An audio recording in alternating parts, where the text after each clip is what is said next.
Good evening, friends. I guess it's probably not evening, actually, in basically any area, at least that's watching this, so afternoon.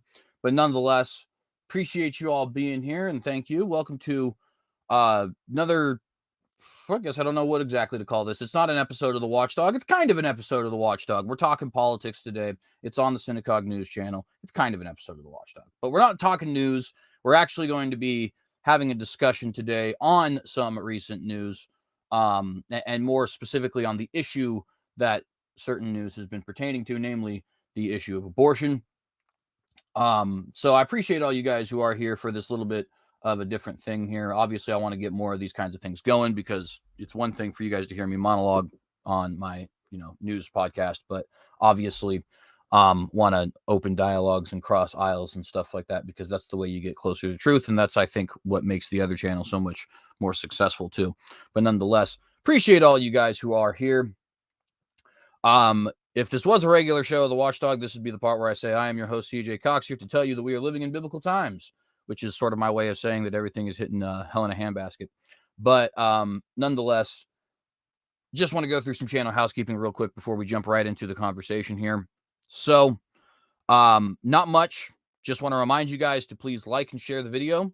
Consider subscribing if you have not done so. Hit that bell to get notified every time we go live. And if you would like to know which days those are, we have live episodes of The Watchdog on both Tuesdays and Thursdays. Not at a set time yet, but I am going to get that for sure. Where we talk news from the traditionalist conservative, constitutionalist conservative, and also very, very, highly Christian perspective. Traditionalist conservatism, for those of you who don't know, is also known as Burkean conservatism. That's sort of the main line we have here. And so it's a little bit different than other things, but nonetheless, if you guys like it, you like it. If you don't, you don't. I'm also a little bit of a conspiracy theorist, so there's that. Nonetheless, I appreciate anybody who does decide to hit that bell and check us out. Again, those are live episodes every Tuesday and Thursday. If you guys would like to follow me on any social media, please consider doing so. Get this shared out to that social media while you're out there. But also, you can go ahead and tag your boy if you'd like. Follow me on any of those websites. I am on Gab. I am on Parler. I am on Minds. I am also on the bigger ones, Facebook and Twitter. So if you'd like to, follow me on any of those different ones, you can. And what else do we have? Oh, of course, if anybody wants to be a contributor, you can via either the PayPal or the Patreon. So wanted to blow through that really quickly so that we could just get right to what we were talking about here today. And so let me go ahead and introduce my guest, Micheal. Thank you very much for being here. And how's it going? CJ, my friend, it's going well. It's been too long. Indeed it has. Indeed it has. And I believe this is the second time I've had you on this channel. I'm crossing a little bit of wires in my head here, but I'm fairly certain that my very first show here was us talking something politics. We've talked politics before, though, so I do believe. We have, yeah. I mean, you could call it wires crossed. I'll call it a seniors moment. I'm not that old. But no, it's yeah. I mean, you and I, we've been here. We've been on your other channel. We've been on the podcast. So, and yeah, and we both keep coming back for more because we seem to be able to have reasonable discussions with one another. How novel. No kidding, right? And I did just check, actually, it was the Is Diversity Good conversation. That was actually the very first episode of anything that I had on this channel. So really?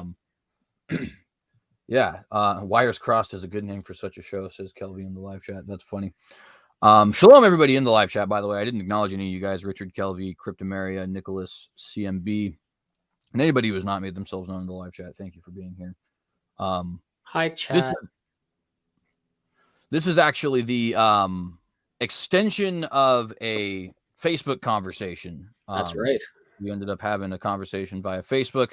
The responses, by the time we were making first responses, were already little, like, just paragraphs long.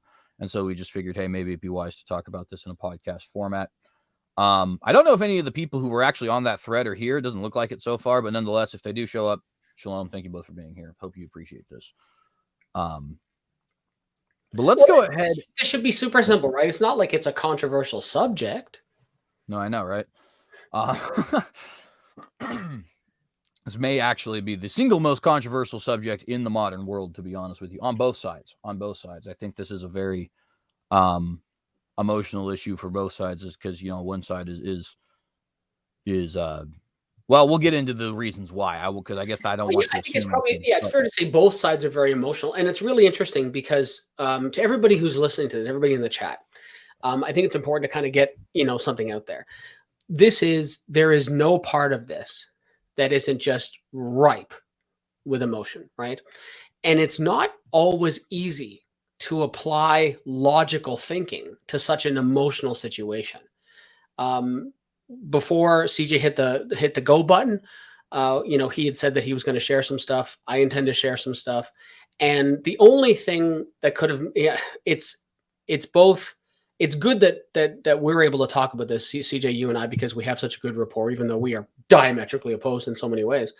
The only thing that could have made this better is if maybe one of us was a woman.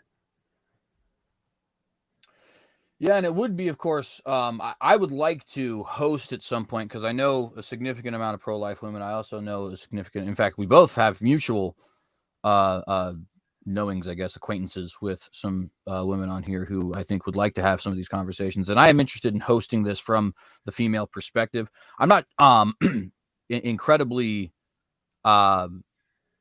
big on the idea of like it necessarily having to be, only because I do, and we'll get to this actually, but I do see a certain amount of too much emphasis on the people who make the laws, although I think that's a little bit, you know, misleading, considering that voting is how the laws are kind of made here. But like I said, we'll get into that. But, you know, when people say the whole no uterus, no opinion thing.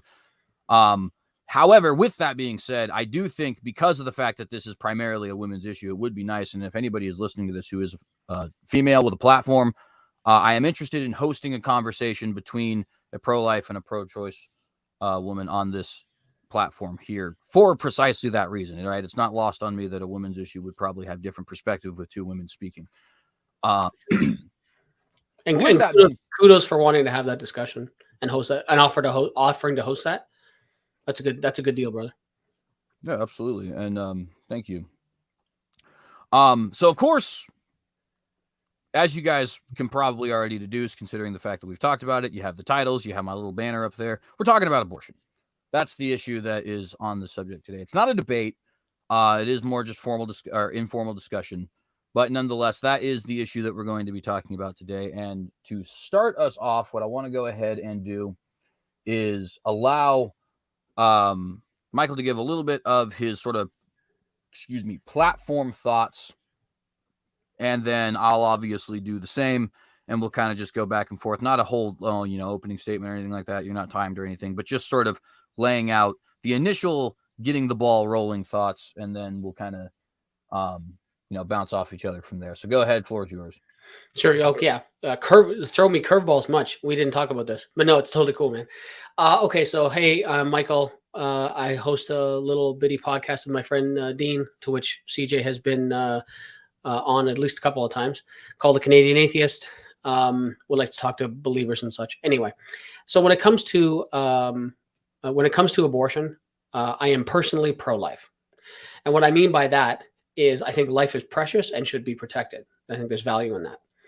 Now, to trigger everybody right off the bat, one sentence in, I'll say my pro-life stance is only overshadowed by my pro-choice stance.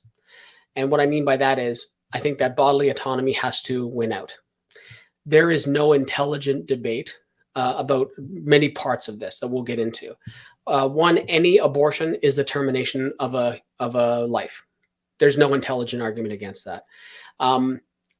And you know what? Maybe that's enough. Maybe that's enough to spark things from there. Yeah. And so, so from my perspective here, and then I'll, like I said, let's kind of bounce it off each other from here.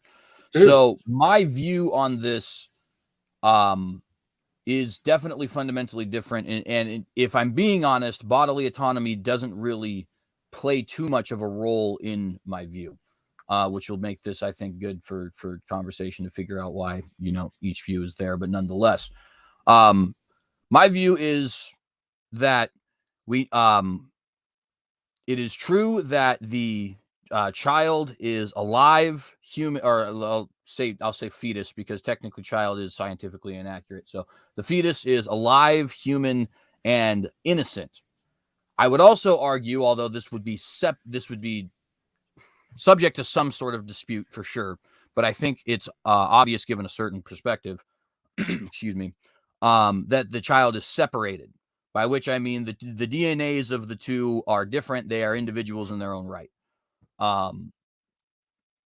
If those four premises are true, then for me, the question boils down to, is it right for one human to take the life of another innocent human for any reason, basically, right? And so shifting the conversation away from what actually constitutes the justification of the taking of human life, right?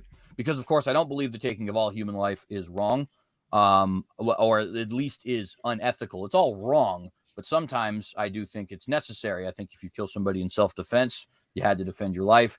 In a perfect world, that wouldn't happen, of course, but we don't live in a perfect world. That kind of thing does need to happen. So basically, that's the question that I start kind of asking, right? Is what is it that justifies the taking of innocent human life, right? And as you can see, that obviously is a significantly different conversation than the bodily autonomy one, but fair. I think that would be kind of the first question I would want to ask, actually, to kind of get the ball rolling is, do you see that as a proper way to kind of look into this? And if not, why not? So it's interesting. So you said, so you give 4 points: alive, human, innocent. And you said, DNA separate, basically separate entities. Yeah. I agree without caveat on the first three. Anyone that would make an argument against the fetus, whether we're talking about embryo, blastocyst, I don't care what you're talking about. Anyone who would say it's not alive is ignorant. Human, yeah, without question, right? 23 chromosomes from, a human mother and a human father, or from male and female, right? Could be from, a woman could be coming pregnant by visiting, sperm bank, could be in vitro fertilization, right? From a same-sex couple, lots of different things. But yeah, human, without question. Anybody arguing differently is ignorant. Innocent, yeah. We need to stop finding so many areas of agreement, CJ. Innocent without question, right? Without question. This, as an atheist, I think sin is made up in the first place. But so it's no stretch for me to say innocent, fetus, unborn child, whatever you want to call it, of course. Separate DNA, yes, right? 23 and 23 come together. But there's a individual DNA sample. Neither of us are scientists and understand or biologists and really understand how that works, but we know that it's true and we accept that that's true. The only thing that I would slightly disagree with you on is the separation. And the reason I have there's a little bit of a caveat with your last point is that we know, so there are some things that cross the placental barrier when a fetus is in utero, and there are some things that don't, right? So if a mother is an alcoholic or does drugs or things like that, we know that those things can cross the placental barrier. We understand that and this will also be triggering, and I don't mean it to be this way. I want to be really clear that I am not calling a fetus or an unborn child a parasite. However, when in utero, that's how they operate. The fetus will take from the mother's body. If the mother doesn't take proper prenatal vitamins or have proper nutrition, she will have an almost unending degree of trouble from a nourishment perspective, because that fetus just takes and takes and takes. And this is why there are prenatal vitamins. This is why prenatal nutrition and stuff like that is so important. So that would be the only caveat that I would say there, is that they're not really separate, right? The the fetus, you know what, for the sake of discussion, let's just call it baby. I'm fine with that. Are you okay with that? Yeah, I'm fine. Okay. The baby, the baby requires the womb, which is located in the mother's body, to survive, right? It's where it gets all of its nutrition for development, right? And I don't think you would disagree with that statement. Right. Definitely Right. true. So I think that with the four you said, three without caveat, one with a couple of asterisks, I guess. And so let's go ahead and I think hammer on that a little bit for a moment, because I think that'll be a significant part of where we come to different conclusions on this issue for sure. So now real quickly, just for the obviously I don't want you to be purposefully triggering. So but I think you probably know enough to understand what I'm saying in the consistent way. I do fully recognize that this issue is not going to be an issue that is not triggering to people. I mean, I'm an abolitionist, right? Meaning I think that I'm one of those kind of hardcore pro-lifers that considers. I mean, I think that once you start getting to that smaller 1%, there is unfortunately questions, namely related to the threat to the mother's life. I don't know of any abolitionists who have ever supported banning those kinds of abortions. If they do exist, I guess that would be news to me, but it does seem to me like there does seem to be a little bit of a gap there. But as far as other abortions, I'm willing to make a lot of concessions with them, but I am a full-blown abolitionist, right? And so I say that only to say that's obviously as triggering a pro-life position as can happen. So if it's not meant to insult, but it's just you trying to be honest, say what it is that you need to say. I'll have no problem with that, right? Unfortunately, there are certain issues where, while respect can still be had, gloves do kind of have to be off, and I think this is one of them. You know what I mean? Sure. Yeah. So as long as you're being respectful, not trying to insult anybody, I'm going to do the same. But don't worry about having to trigger anyone in the audience. We all kind of get it. You know what I mean? Oh no, for sure. Yeah, and that would certainly be. Yeah, I think that's a good, wise, and fair statement to make. It certainly isn't my intention to offend anyone, to hurt anyone, or to trigger anyone, to cause anyone any type of vicarious traumatization from the things that we might say. So it's interesting. You said with a couple of caveats. So you said with the instance of like a mother's well-being, right? So you would be strict. Strict for outlawing it, abolishing it, but you would not, like in cases of like ectopic pregnancies, for example, right? Like a guaranteed non-starter, guaranteed death for baby and mother. Yeah, and that's so. I would say one of the things that I can give to the other side, and I believe I'm consistently aligned with my leadership here in that sense. But again, if there is others that I'm not aware of, that would certainly be, news to me. Would it be news that'd be important? I do think, because my view is fundamentally built on ideas of life, if you're forced to choose between one life lost and two lives lost, you choose one life lost, right? Every time. You just have to. In my opinion, that's even almost without caveat. Like if you have, and I say almost because, if you have two people who are terminal and one person who is 5, perhaps the two terminal people would even agree with that too, to say like, hey, we've lived our lives. We're going to be gone here in a moment. This person has their whole life.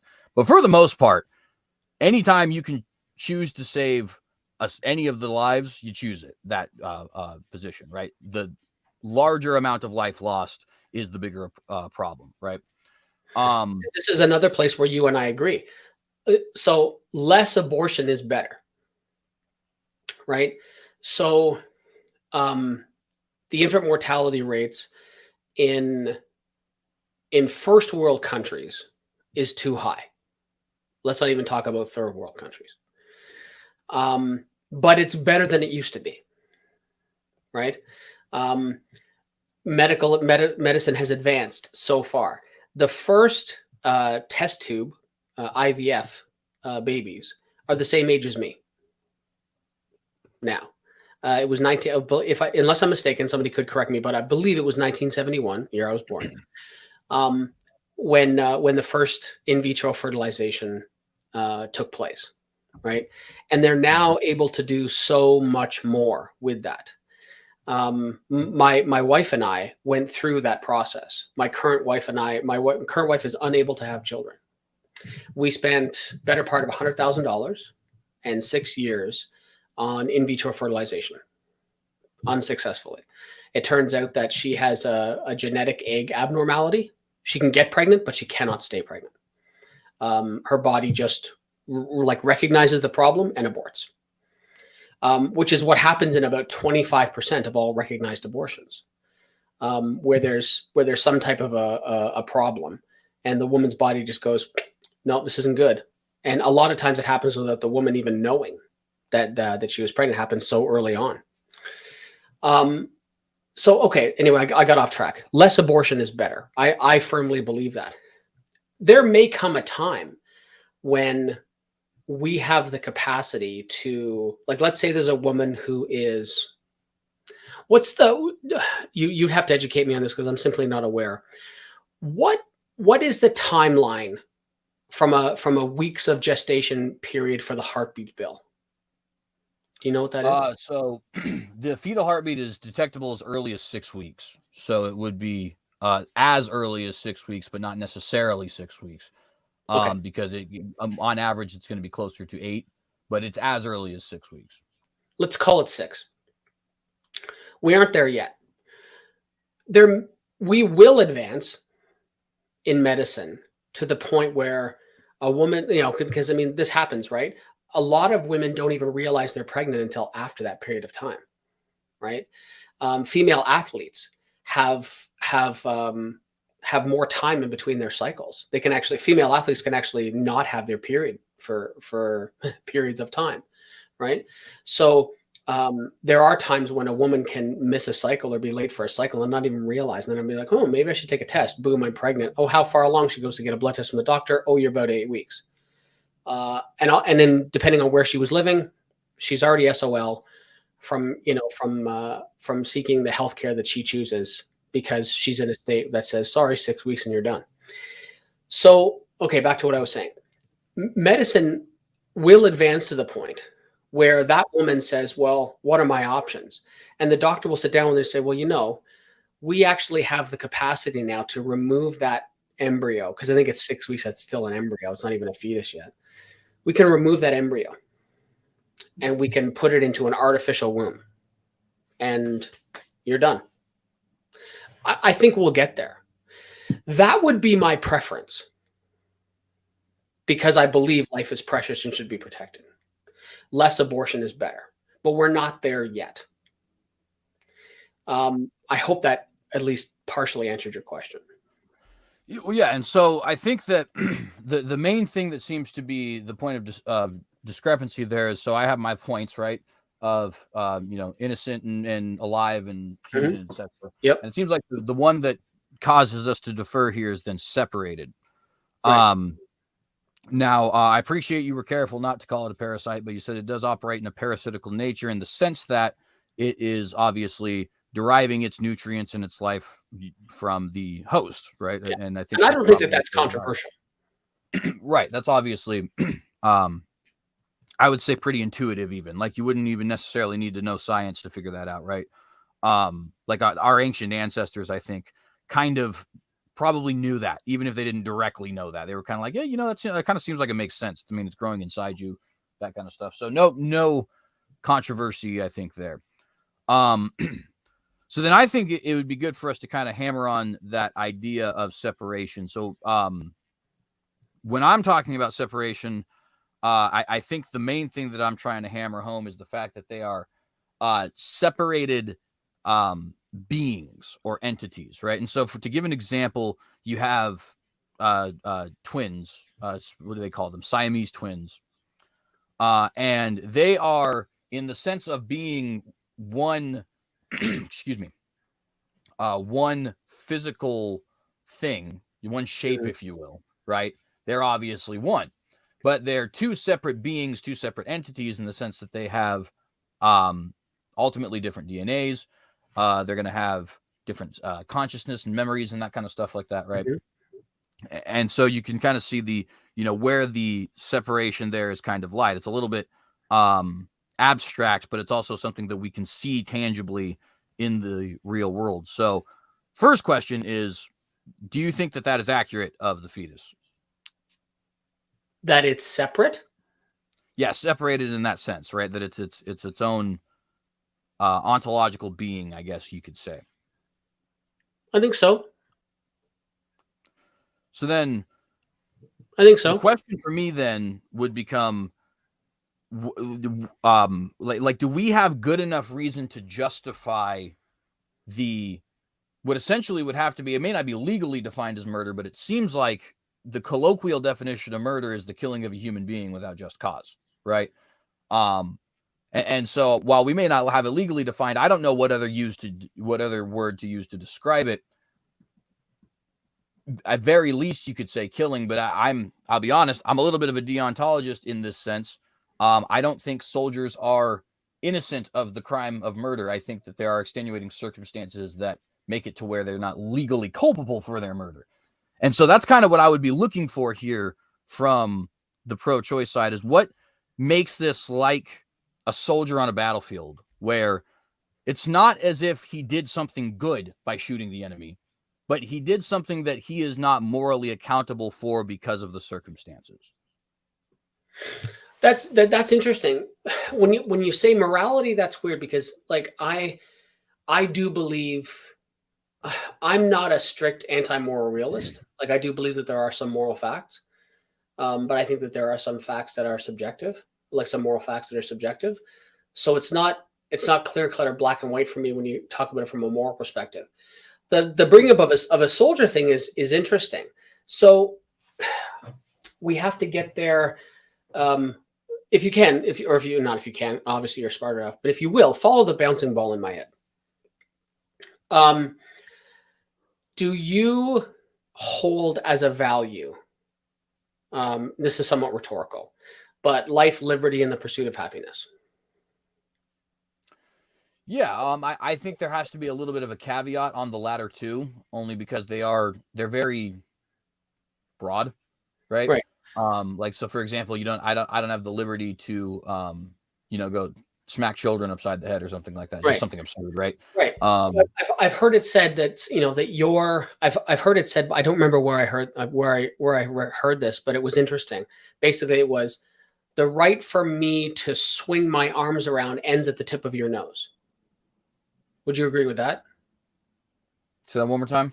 The right for me to swing my arms around ends at the tip of your nose.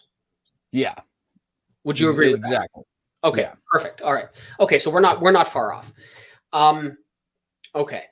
So it's a very interesting question, because this is where autonomy, you said before that autonomy doesn't play a big role for you, but it really, really does for me. And I don't think I certainly don't think we're going to have a, quote unquote, come to Jesus moment here where we fall into each other's arms in agreement. But I think we can have an understanding. So I guess the first thing I'd have to do is ask you the question is, how would you define bodily autonomy? I guess just the right to, the right to control that which is entering into your body, I think would be part of it. That's not a definition, but it's like an element of it. The right to do with your body what you see fit, so long as you're not victimizing another person. I would say perhaps the right to do with your body what you see fit after you die, again, provided you're not victimizing another person. So, like, for example, you have the bodily autonomy to donate your liver if you'd like. Mm-hmm. So yeah, I would say that those aren't definitions, obviously, but they are elements of what I think would constitute bodily autonomy. Totally fine. Totally fine. Now, how would you define autonomous? Well, that definitely depends on the context. But if we're talking about a human, I think an autonomous human being would be a human being that is, let's see,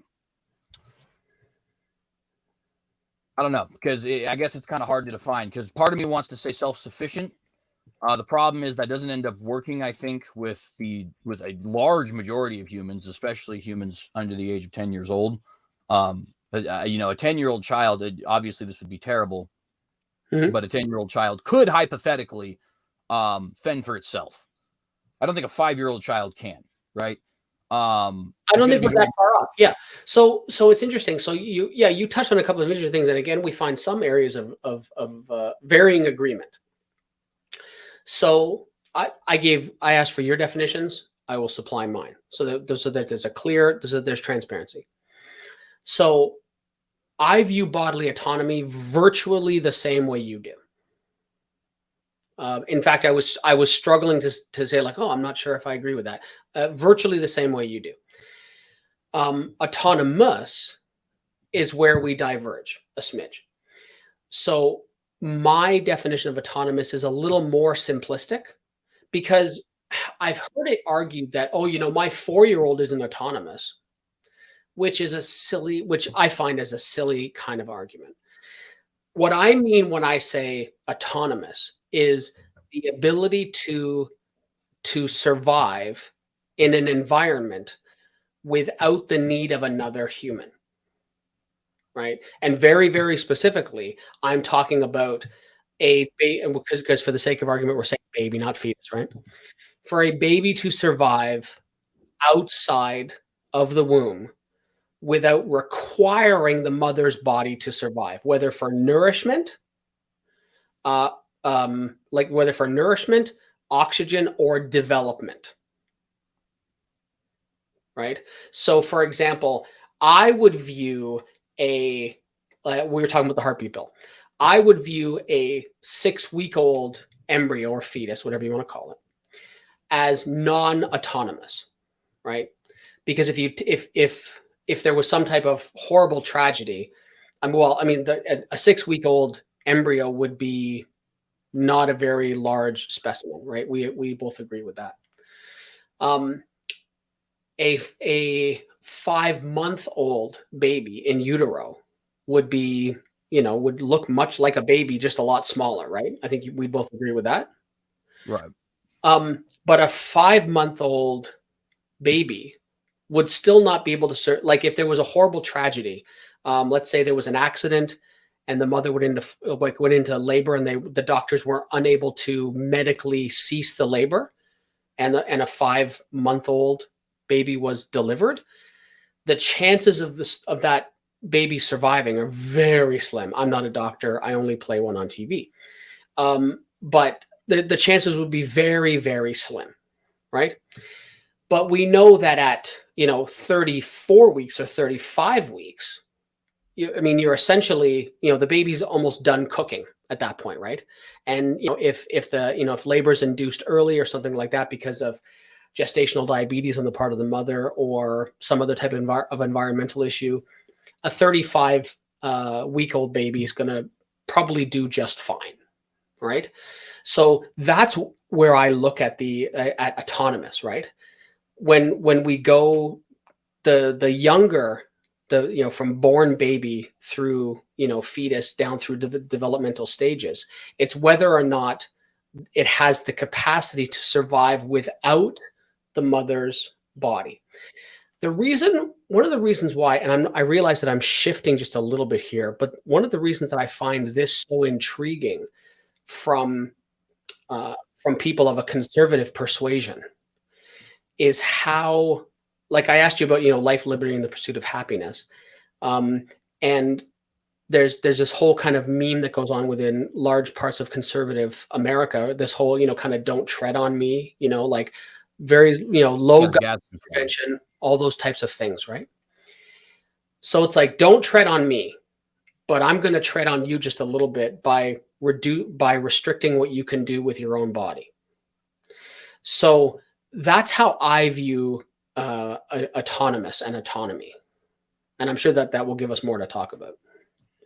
Yeah, and I think one of the things that is fundamentally different there that for me makes it kind of where that I don't know if that could work, if I'm just kind of being honest, is I think it's a very disconnected definition of using a body, because it's more obvious when the fetus does it, right? And meaning when a baby in utero is actually taking nutrients from the mother, that's more obvious to see. But a 3-year-old is just as much reliant upon outside sources. A 3-year-old can't fend for itself, right? I mean, even in the ancient myths of Rome, Romulus still had a wolf to take care of it, right? Mm-hmm. And of course, I don't think that happened. But the point just being that, you know, it's less obvious because they're not directly attached via some kind of umbilical cord or something like that. But I don't see young children meeting that definition of autonomous. And I think one very particularly poignant example of this is suckling babies, because it was not very long ago that baby formula was not something that existed. Mm-hmm. So quite literally, the suckling baby required the nutrients of the mother, Mm-hmm. right? Required usage of her body. And in my opinion, I don't see how there's any way you could justify not giving her the right to actually terminate that child as well, to kill that child as well from 2 to 3 years. Now, of course, I don't think that you believe that, but the point is, it seems to me like if we're talking about the reliance upon the the separate entities for your life, I think there's two things that, from my perspective, become immediate moral dilemmas for you, which is, number one, before sans this baby formula, would it be okay for a mother to kill a suckling child? And also for these other people who can't live autonomously, right? Which is the young children. And of course, you've probably heard the rest, right? Those who are severely handicapped and mentally disabled, and Or infirm, or elderly, or yeah. Those are all and I think they're all equally useless arguments. So shock of shocks, we diverge again, which is fine. But you said something really interesting there, right? Attachment, right? So I guess one question would be, at what point would it be okay for the government to say, CJ, we need to attach this thing to your body without your consent? I don't think they could, but I do also think that is a little bit of a, well, it's an apples and oranges, I think. And the main reason being, when it comes to something like sex, I think everybody agrees that forced pregnancy, the way the United Nations originally defined it, which was a soldier coming upon somebody, and basically you see this happen in Islamic terrorist groups all the time. Rape the woman, eventually her motherly instincts kick in. There's not very much she can do about it. And then once the child's born, hey, you got yourself an heir. What do you know about that? Right. Mm. And she'll take care of it even. She'll love it even. Right. Because it's a very cruel way to try and manipulate somebody into raising your children. The thing is, though, that is all, we all agree that that's illegal. Right. In other words, the forceful injection of somebody, in this case, forceful injection of your own penis. Right. That is something that we all agree is illegal. But sex is a, predominantly speaking, consensual act. And I think even in the case of 99.1% of abortions, they are as a result of non-consensual acts. And I put quotes over non-consensual just because I think the incest caveat can be pretty dicey, unfortunately. I think it can be. Yeah, I read somewhere once that 74.8% of statistics are inflated. Yeah, right. No kidding. Yeah. So no, and it's like that's when we start getting. But we talked about this before, right? Like I accept that things like rape and incest is probably around 1%, maybe less. Like I accept that it's a very small number. But when we're talking about 1% of a million, I still wouldn't mind having that as cash in my hands, right? And 1% of a million, when we're talking about lives, is still a lot of babies, right? So 7,000. Right. So that's still a lot of people, right, that we're talking about, even though it's a very small percentage. To go back, because I think you made an interesting point, and I have no problem admitting when you make an interesting point. The point you made, and we skipped over it, and I didn't mean to. The point you made about the nursing baby is interesting, And it holds water until you think about the fact that there are children that are born with lactose intolerance, right? Um, my daughter, when she was very, very young, she just stopped breastfeeding. She's like, no, I don't want this anymore. And she wasn't interested in milk. Now she wasn't lactose intolerant, she didn't want it. So we took her to the doctor. We're like, what do we do? And the doctor's like, don't worry about it.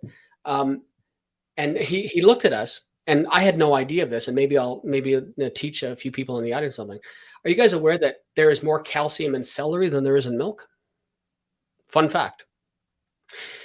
So the doctor literally said, give the kid celery.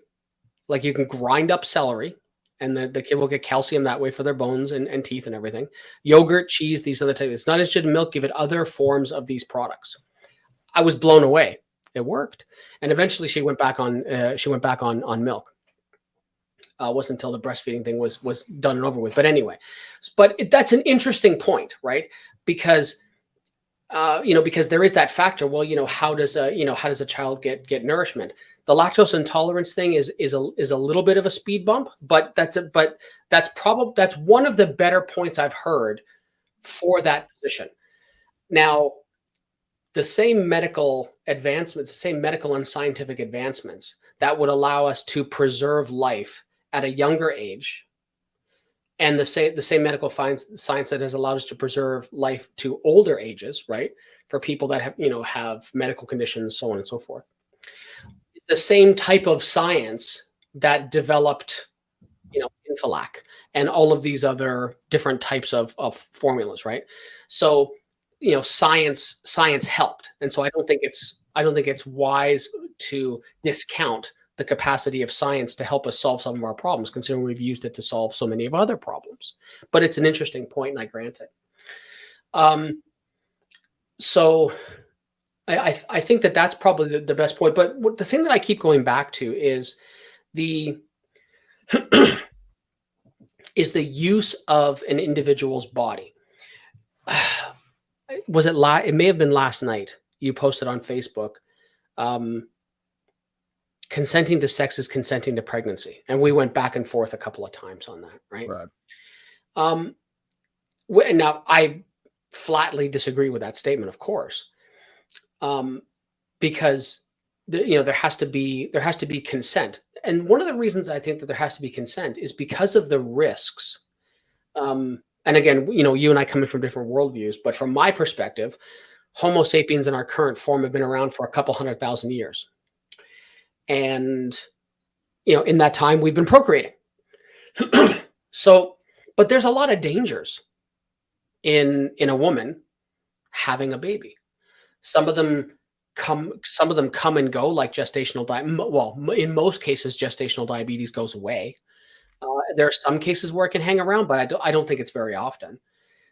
There can be other problems that come with carrying a child. There are risks that a woman has to basically be on board for, right? You can die a woman can die giving birth to a child. Those are things you have to sign up for. You have to say, I am prepared to do this. And I don't think it's the same as saying, well, because if you say consenting to sex means consenting to pregnancy, then you might also have to say consenting to death may mean consenting to dying. Well, I think there are a couple things that are very interesting to note there, right? The first thing is, so when that particular post and point in general, because it's a general point, right? Mm-hmm. Is, I think, not applicable to instances of rape, precisely because it is consent to sex is consent to pregnancy, right? Yeah. Because I remember posting that, like I said, rape, and you were like, of course not, it has to be consensual. And you and I would agree that if two people are there should be enthusiastic consent, right? And at any time during that act, one of the people can withdraw consent and everything has to stop, right? You would agree with that. Right.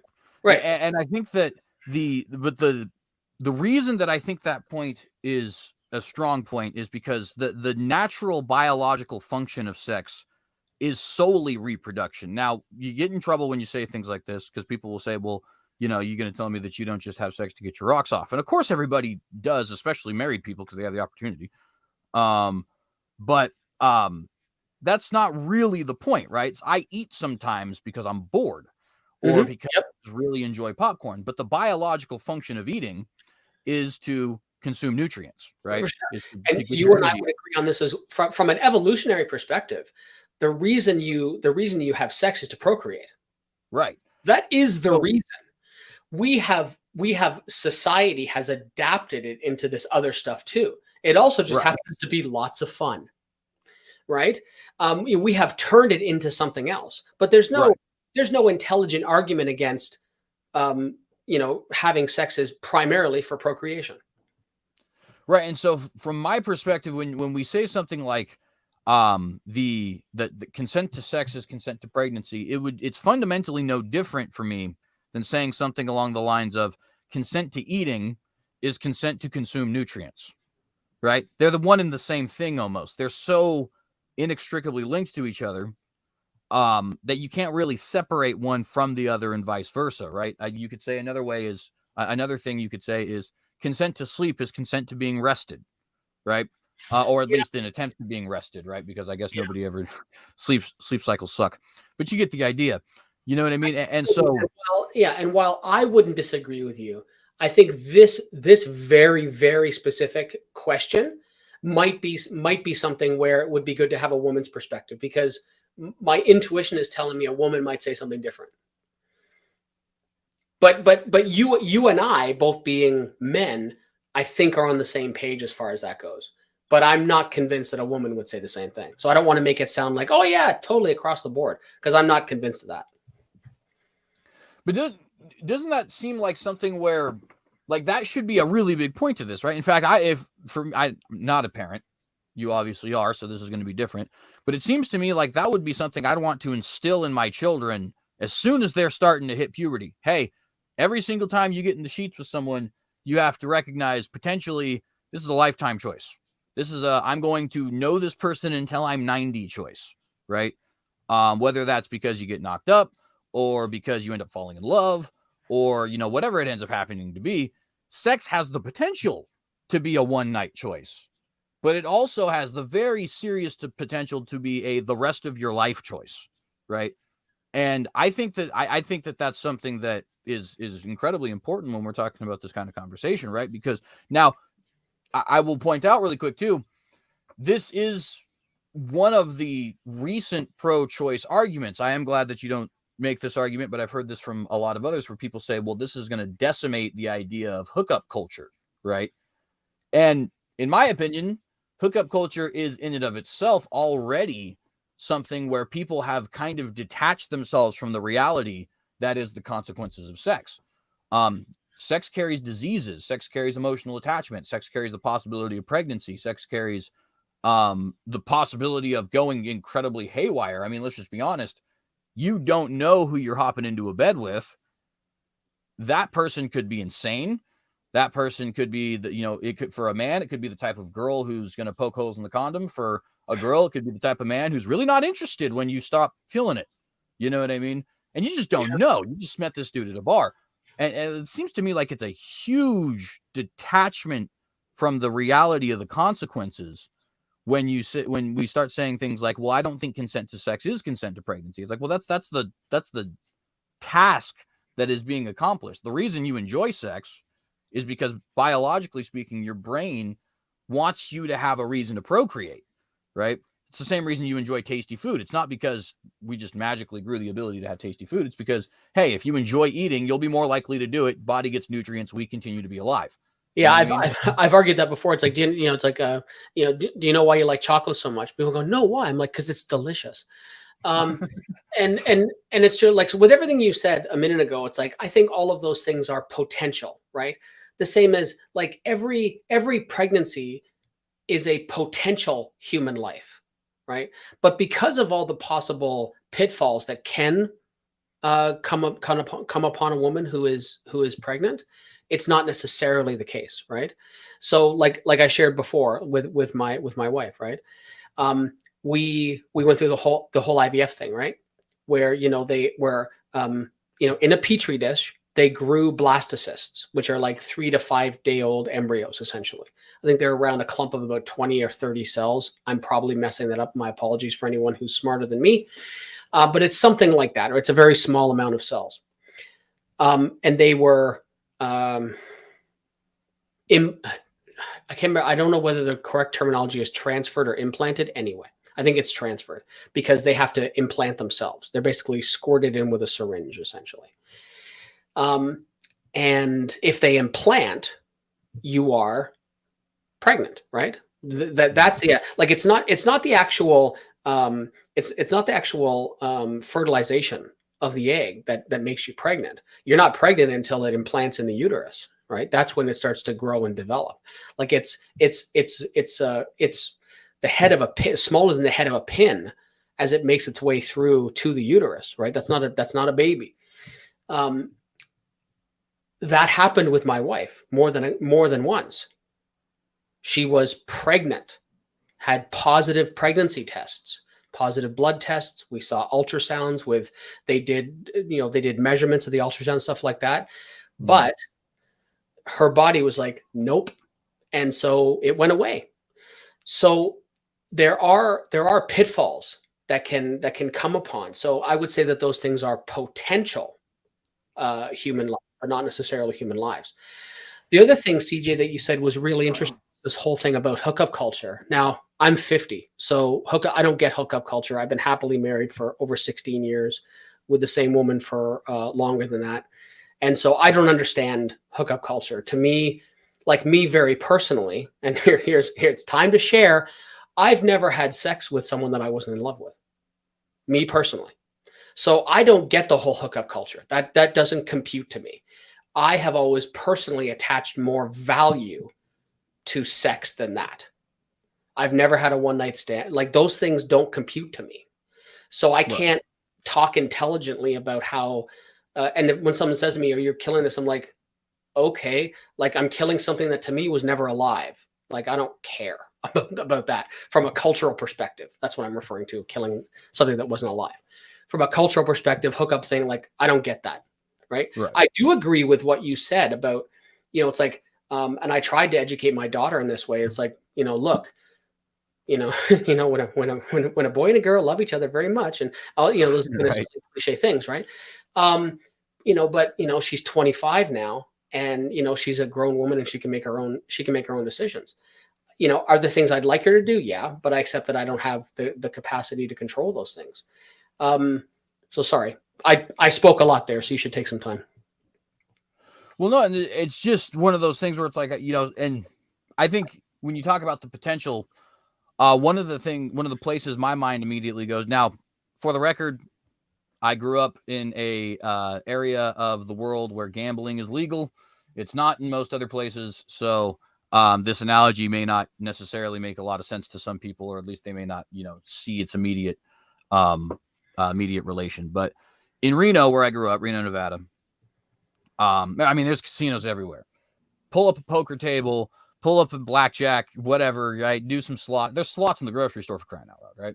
And I'm literally not exaggerating. There are there's slots in the Las Vegas. When I went there, I went to Vegas for my bachelor party. There's slot machines in the airport.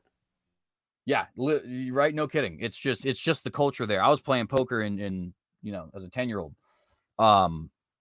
And when you get onto that, now, provided you're betting real money instead of just chips, right? But when you get into that poker table, everybody tosses out the cards. It's only potential that you're going to lose a lot of money. And in fact, poker's a skill game. A lot of people think it's a game based in luck. Not true. There's a reason why the same card players are playing in the World Series of Poker every year, right? It's absolutely a skill game. I know it's a skill. Well, and it has a lot to do with, it's actually an intelligence game. It's really a mind game. It has a lot to do with knowing, ratios, percentages, how likely is a certain person, given their demeanor and all that kind of stuff, to bet and do all this other kind of stuff, right? All that other kind of stuff. That said, though, you get on that poker table, you have the talent to make sure that which is your condom, so to speak, right? You're not walking in blind. but there's still the potential you're going to lose money. And you've by sitting at that table, you've consented to the potential that you will lose money. That doesn't mean you're going to lose money, right? In fact, you may win a bunch of money. But you've consented to the potential now that, hey, if I win and you bet 20,000, that's my 20,000. And that even, by the way, at least in the state of Nevada, in other states it'd be illegal, so this would certainly not be something you go to the courts for. But in the state of Nevada, that'll hold up in a court of law. Hey, we gambled. He agreed. He showed up to the table. It's my 20,000 now, right? And the state of Nevada will say, "You're damn right it is." And just for the record, I totally agree with that. I'm not real big on the illegalization of gambling per se, but that's not here nor there. You can do what you want with your own money. The point is, though, that poker player has to, even with his preparations, like, hey, I'm only going to bring in, let's say you're a millionaire. I'm only going to bring in a $10,000 buy-in, right? It's a drop of money. If I lose it all, it doesn't matter. He also has his talent. So that's another one of his precautions. He also has his, hey, I'm not going to bet in any such a way that makes it to where, like, I have a really high potential to lose money. If I think I have a high potential to lose money, fold every time. Or, he's got his different precautions, his birth control and condom and that kind of stuff, right? But in the end, if he loses the whole 10 grand, he loses the whole 10 grand. And even in a court of law, it's going to hold up. And I think all of us in our moral lives, even if you live in an area where gambling is not legal, you'd probably say, hey, I mean, if you bet the 10,000 and you lost, you should give up the 10,000, right? You don't get to keep that money. I think a lot of us would probably think that that's unethical.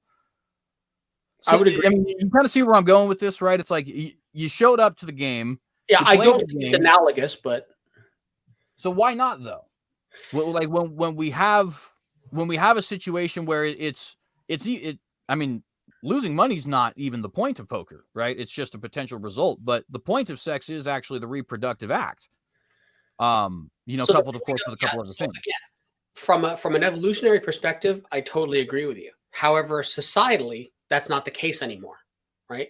In the same way that, and I'm not trying to drive it off in a different direction, right? But okay, antebellum slavery was the law of the land in the United States of America. It was legal, right?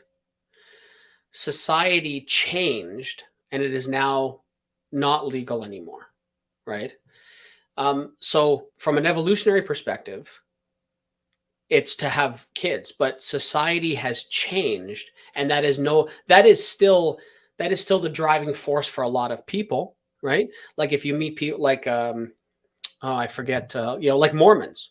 Mormons, man, they Muslims breed, right? A lot. Our former next door neighbors, they just moved out last year. A young family, and man, every year and a half there was a new kid.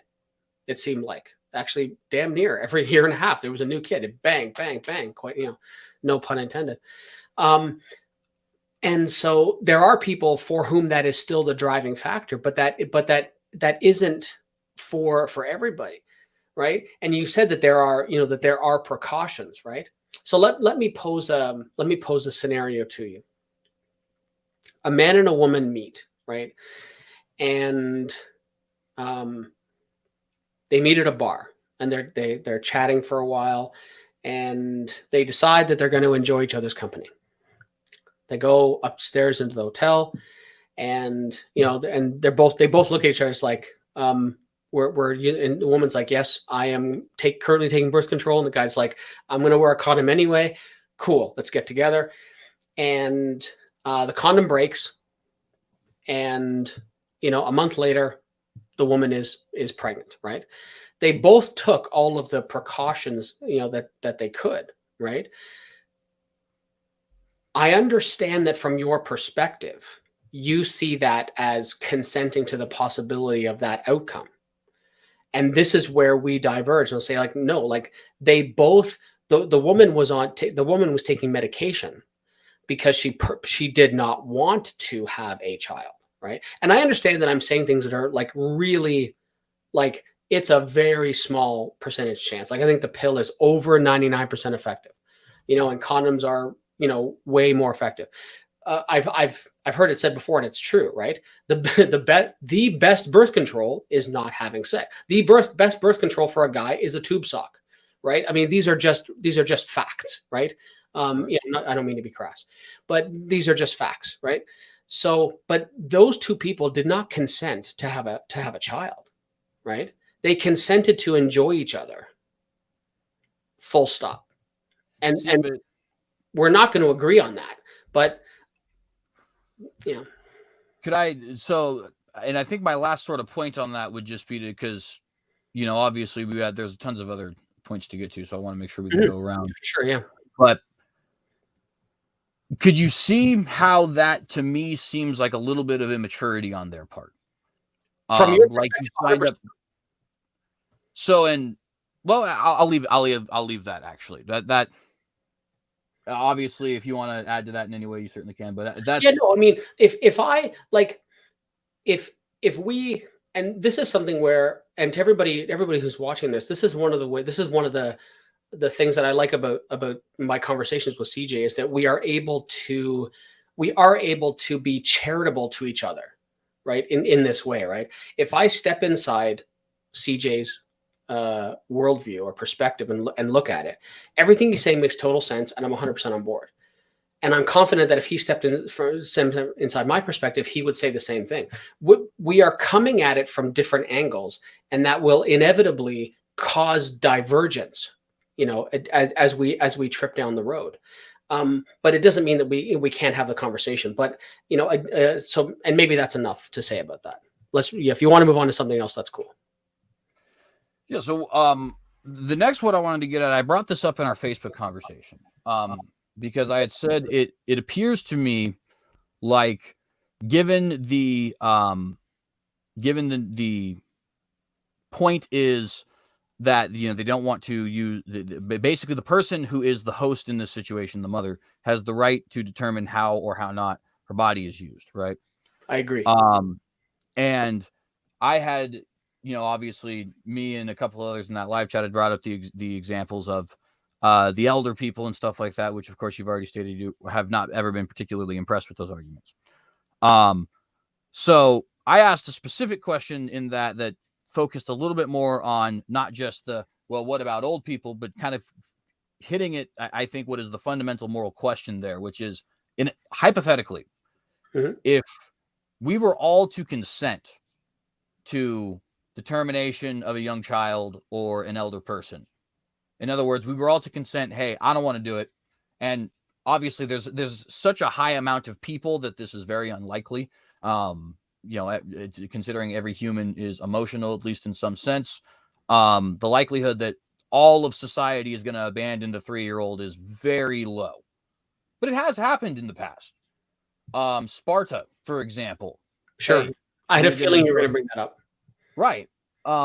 So hypothetically, if all who could take care of the child or the elder person or the invalid or the comatose, right, did actually consent, which again, very unlikely, but is possible, does that constitute a morally justified killing? No, not in my sense. And so when I look at that very scenario, I look at that and I say, tongue in cheek, thank God for moral progress, right? I'm thankful that we have moved beyond that, right? Where there are, which segues nicely into the next point that I wanted to raise, which are, the advent and the implementation and the utilization of social welfare programs, right?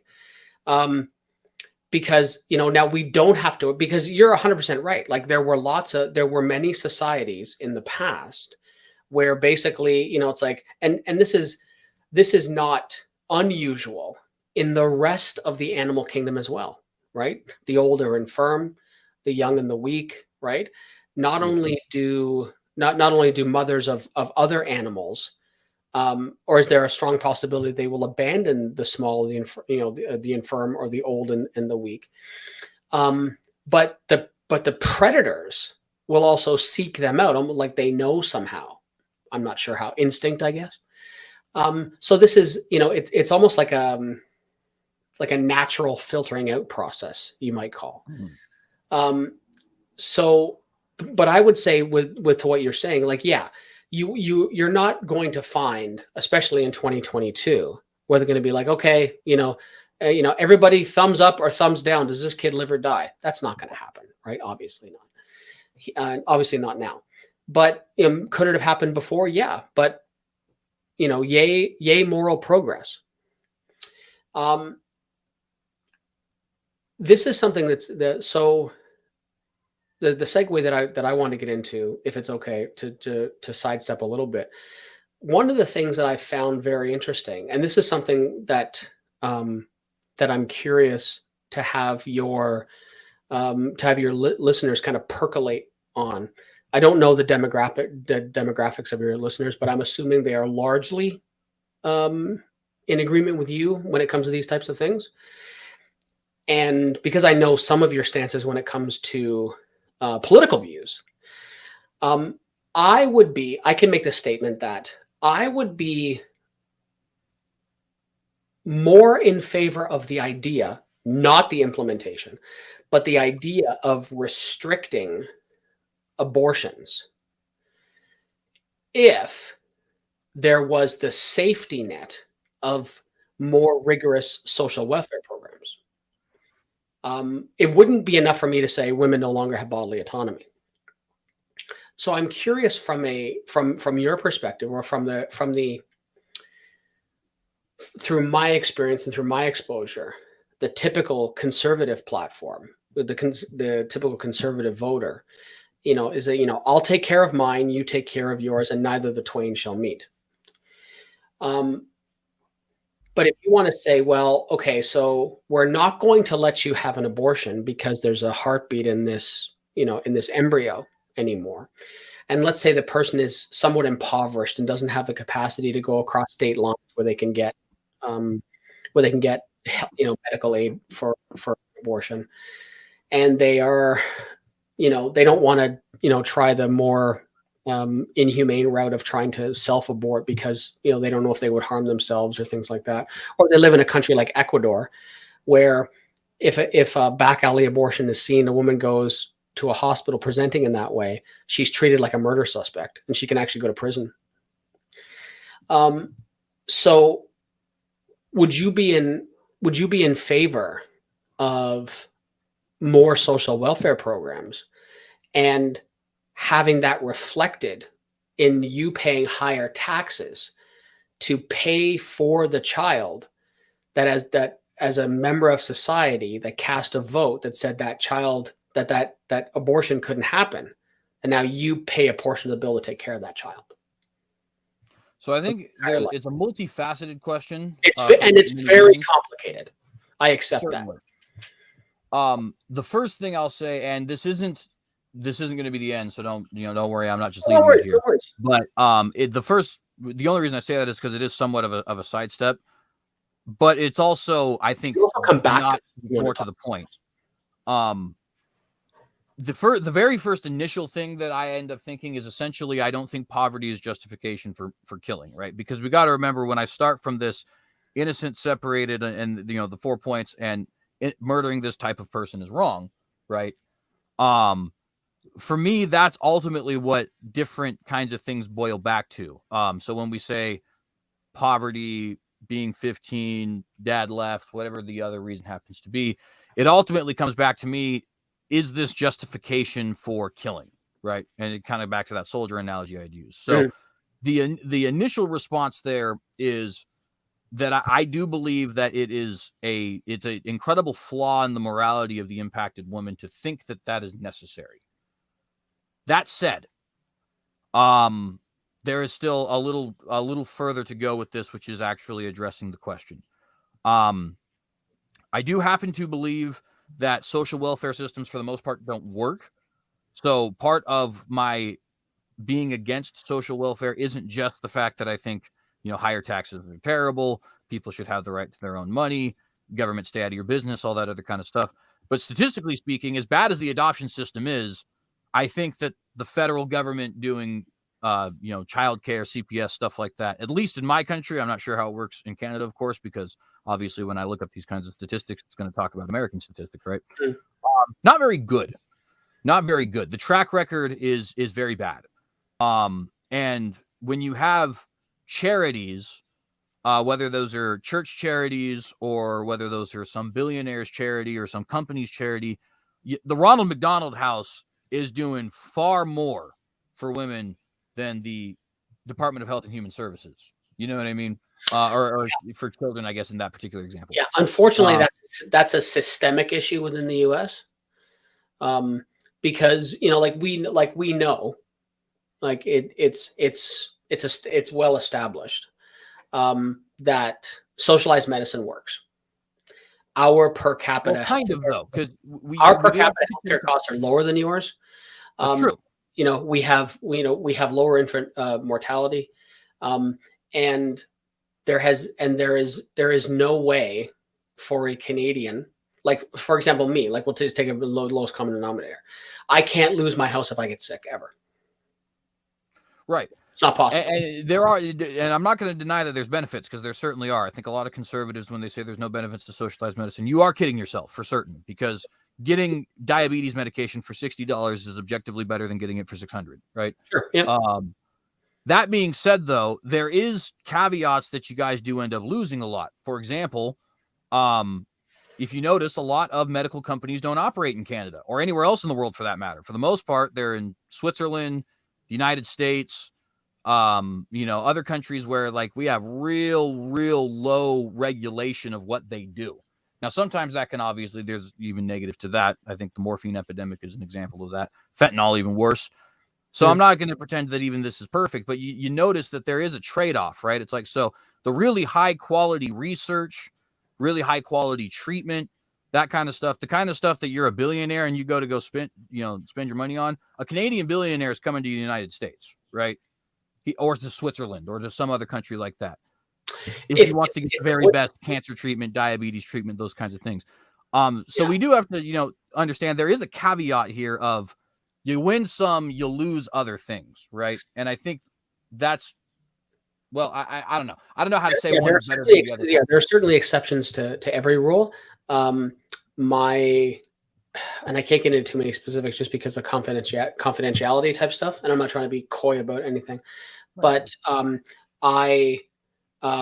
there is someone very close to me who works at a cancer center in Toronto, which is listed as one of the top 5 cancer research centers on the planet. So there are certainly exceptions to these things. It's the Princess Margaret Hospital.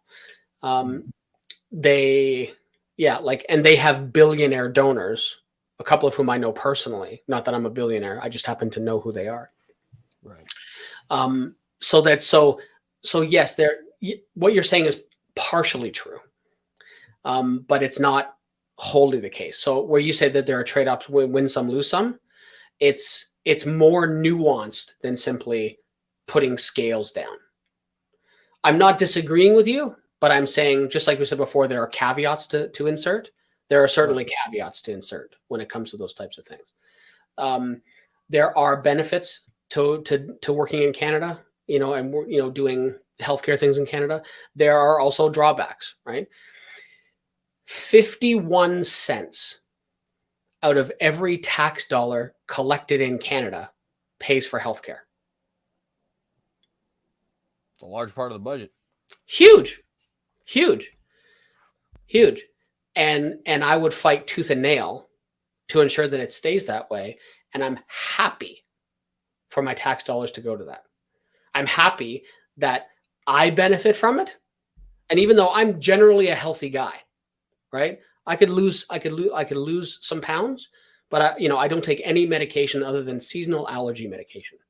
I'm not medicated for anything. I'm very lucky in that way. But I have neighbors that aren't so fortunate. And I'm fine that my tax dollars take care of them. This is a cultural thing where it's just different culturally. It just is. But anyway, I accept that I've dragged things off topic a little bit. Well, and to be fair, though, I do think it's not 100% off topic because there is, I think very often, and don't get me wrong, there is a huge cultural difference for certain because, in fact, Americans, when they travel abroad, will talk frequently about how, you ask some stranger, how was your day? And then they'll actually tell you. When you ask an American, how was your day? Oh, I'm fine. Because it's just you're just saying hi. I'm just saying hi. We're going to move on. It's a social convention. They're not actually interested in how you are. Exactly. People are very independent here. Families are very independent here. Communities are very independent here. And so I freely acknowledge there is a lot of that.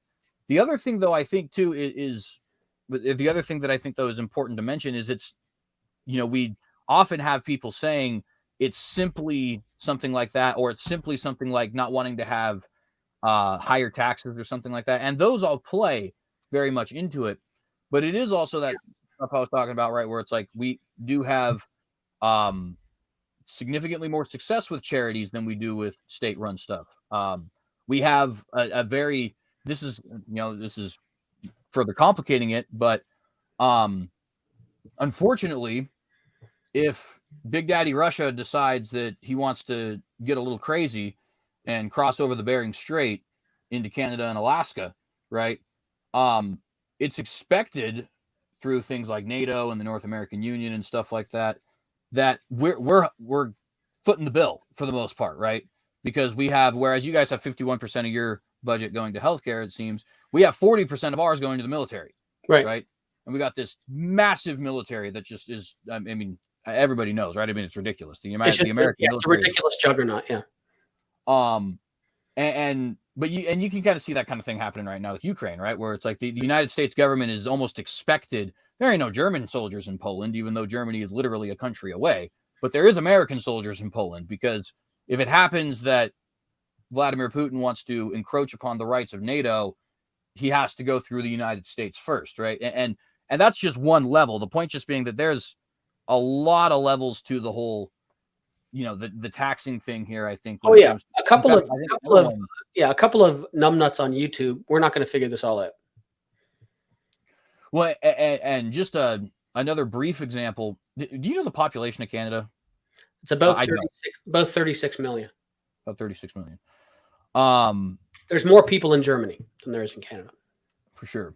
So then, and I had looked up the statistic of the amount of people in foster care in Canada. It's around 30,000 approximately. There's not. I think it's more. I think it's more than that. Large portions of it are our members are our Indigenous population. For sure. That the Canadian government has stepped up finally, rightly so, to take care of. But yeah, it's I think it's a little more than that. Our censuses are the census taking in Canada is grossly inefficient, and it's backlogged. The information you can find online is not accurate. It's off by several years. Well, and I appreciate you letting me know that too. The main reason I think to bring it up though was just to point out, you look at the numbers of kids who are actually in the foster care system, and by ratio, they're nearly identical. There's about the same amount of kids per 100 in the foster care system in America as there is in Canada as well. Ours is we have about 400,000, and there's roughly a population of like 350 million. I'm not sure exactly. The 400,000 though, I know a little bit more precisely. And so you can see it's like the variations there are incredibly similar, in fact. My point there, just saying that when it comes to this kind of a question, I think it ends up being such a grander question than just simply, would we agree to pay a little bit more to foot a bill?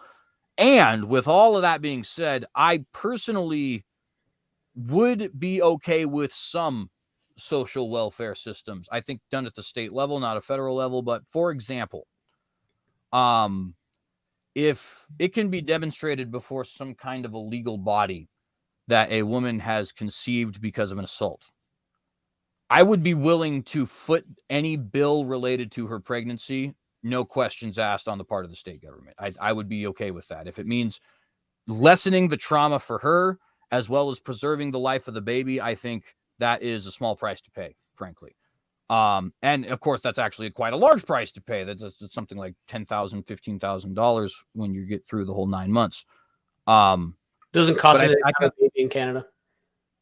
Well, I think it's the least you could do, though. You know what I mean? Like Yeah. in that situation, if you're because you're dealing with something that's incredibly sensitive, you're obviously, from my perspective, wanting to preserve the life of the child. You're also recognizing that the woman is going through an incredibly traumatic experience. Seems to me like footing a bill for natal care and counseling is not that big of a deal, all things concerned. So, Okay, in other words, let me press that just a little bit.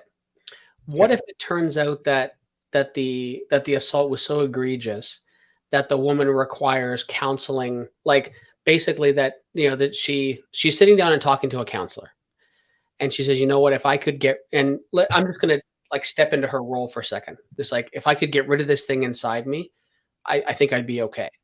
No, no, no, no, no. We want you to keep the baby, right?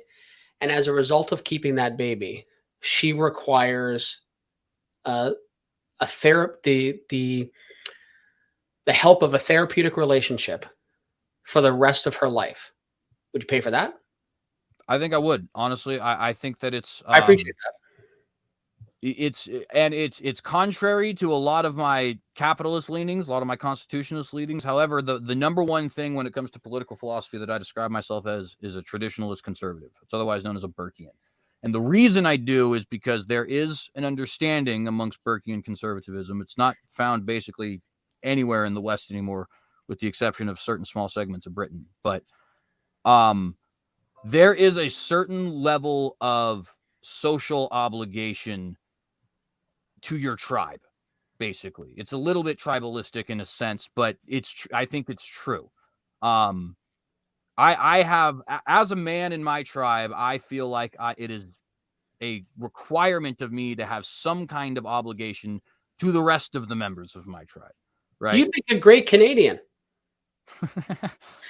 No, I say that tongue in cheek, but no, I always mess up this. I always mess up this line, but rising tide, lifts all boats, right? Kind of thing, right? Yeah. Everybody benefits from it, right? When there are social welfare programs in place, it's not an individual that benefits from it. Everybody does, right? When a stay-at-home mother who can't work for some reason and has a couple of smaller kids, when she receives her government assistance, she's not the only one that benefits from that. The landlord that gets the rent money benefits. The stores where she goes to spend the money benefits. Everybody benefits from that. It's this cascading effect. Too often there's this, well, I don't want to give handouts to people.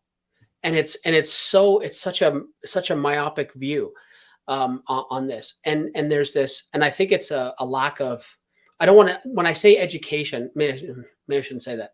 It's ignorance. And when I say ignorance, it's a lack of understanding of how the whole thing works, right? Social welfare programs cost everyone and benefit everyone. Like there's give and take in all of it, right? Even if you want to break it down to something that's like less, like even more nuanced, right? If I am providing social assistance to someone, they're getting the things that they need through a government subsidy, they no longer have to steal. Now there will be some who will still steal, right? Who lack the moral fabric to not do bad things. Granted. But for the person who can operate within, who has a sturdy moral compass, they'd be like, here's this assistance, to help to take care of you. Great. Now I don't have to steal to provide for my family, right?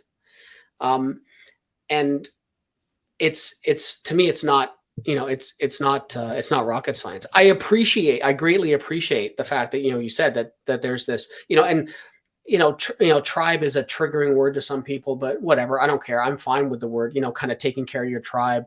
It starts locally, right? In a community based, but it goes out from there, right? The money that you spend at your local store doesn't stay at your local store. It ripples out. Everything just ripples out, right? And it has this effect. And that's how social welfare programs work. I have more time for what's it called? Burkean? Is that the word? Yeah. Yeah. Traditionalism or Burkean conservatism. Yeah.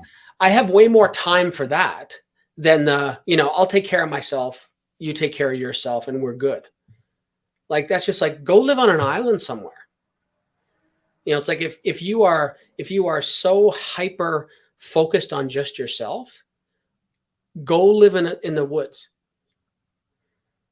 Like, well, and the thing with a lot of it too is, I mean, you can get to, I think, places with libertarianism where you can kind of start to let me put it this way.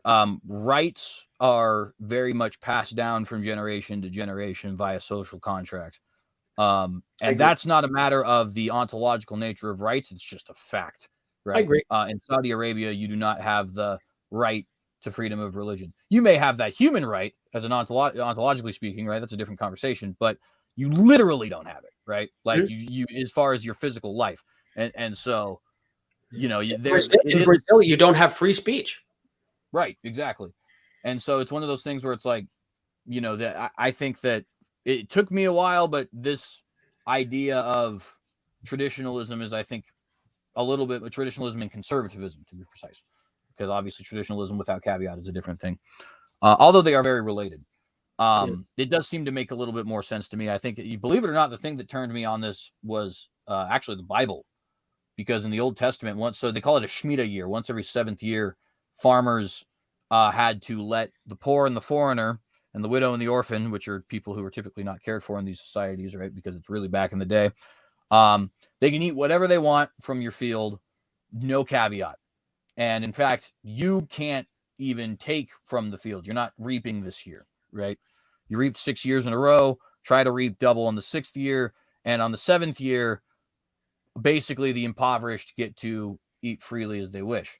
Now, obviously, there's other things to go into, because, what do you do in those other 6 years and that other kind of stuff? So there's other laws in the Torah to talk about that kind of stuff. But the point was, it was sort of this realization to me that certainly there is a lot to be said about individuality. I certainly like a lot of the individuality and libertarianism that exists in the United States, probably more so than conservatives from other countries.